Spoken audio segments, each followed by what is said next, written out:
Halo semuanya.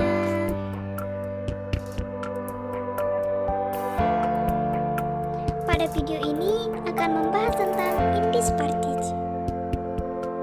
Saya Maria Ritonga dari Fakultas Ilmu Sosial Pendidikan Sejarah Universitas Negeri Medan dengan dosen pengampu Ibu Rosmaida Sinaga MU.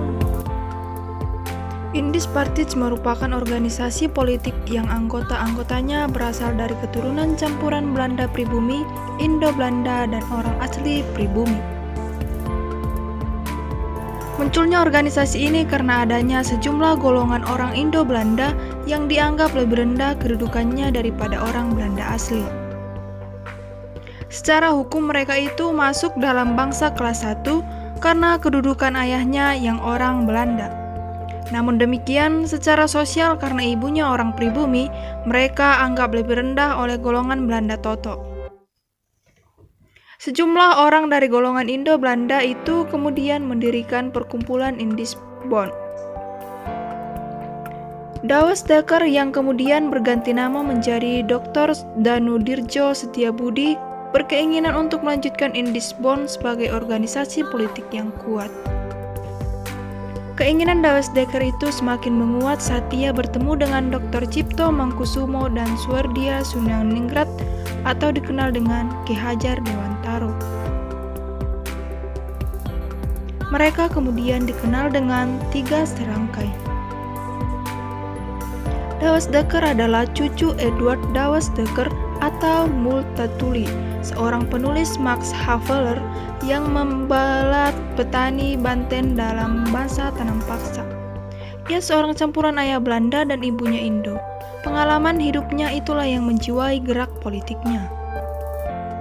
Kedekatannya dengan buruh perkebunan kopi saat ia menjadi pengawas perkebunan di Jawa yang sangat menjadi alasan pemerintah kolonial Belanda untuk memecatnya. Kondisi itulah yang mendorong dia untuk mendirikan organisasi yang bertujuan untuk mendapatkan kemerdekaan bagi Indi, istilah Indonesia pada waktu itu. Bersama-sama dengan Suwardi Suryaningrat dan Cipto Mangkusumo, maka dibentuklah Indis Partij pada tahun 1912. Keinginan IP untuk mewujudkan cita-citanya itu mendapat respon positif dari masyarakat saat itu. Keanggotaan IPE berkembang dengan pesat.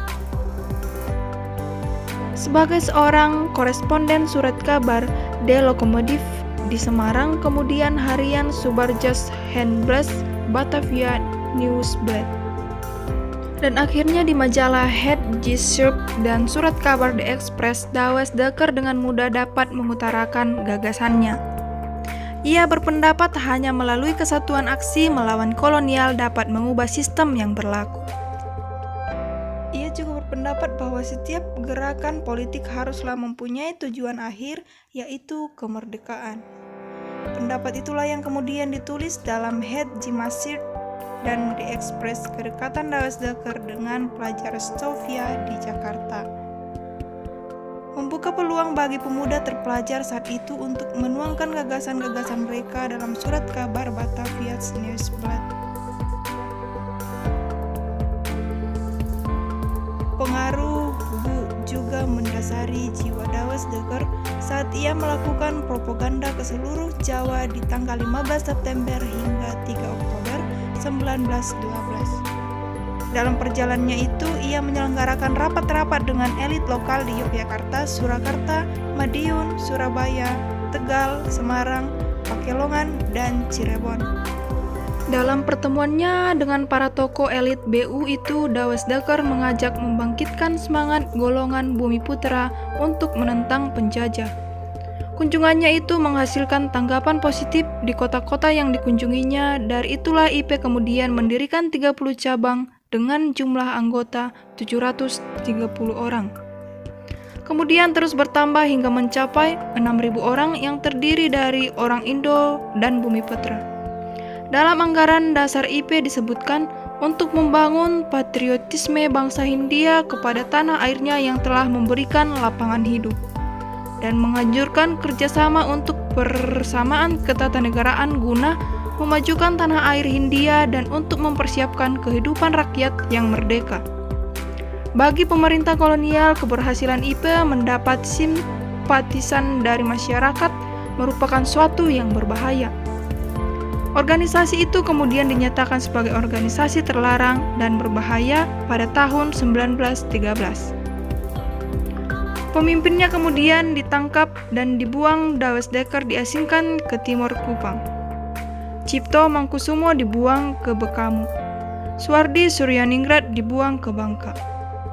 3 serangka itu kemudian dibuang ke negara Belanda. Pembuangan 3 serangka itu membawa dampak luas, tidak saja di Hindia Belanda, akan tetapi juga di negara Belanda. Di Hindia Belanda, keberadaan mereka semakin mendorong Bumiputra untuk memperjuangkan hak-haknya. Sementara di negeri Belanda menjadi perdebatan politik di kalangan Dewan Perwakilan Rakyat Belanda tentang pergerakan rakyat Indonesia. Karena alasan kesehatan pada 1914, Cipto Mangkusumo dipulangkan ke Indonesia, Dawes Dekker dipulangkan pada 1917, dan Ki Hajar Dewantoro dipulangkan pada 1918. Setelah IPE dibubarkan dan pimpinannya menjalankan pembuangan organisasi itu, kemudian bernama Indisland. Namun organisasi itu kurang mendapat sambutan dari masyarakat. Kemudian tahun 1919 berganti nama menjadi National Indis.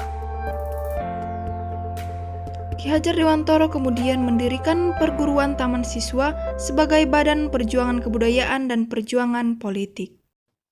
Sekianlah yang dapat saya sampaikan. Semoga video ini dapat bermanfaat. Sekian dan terima kasih.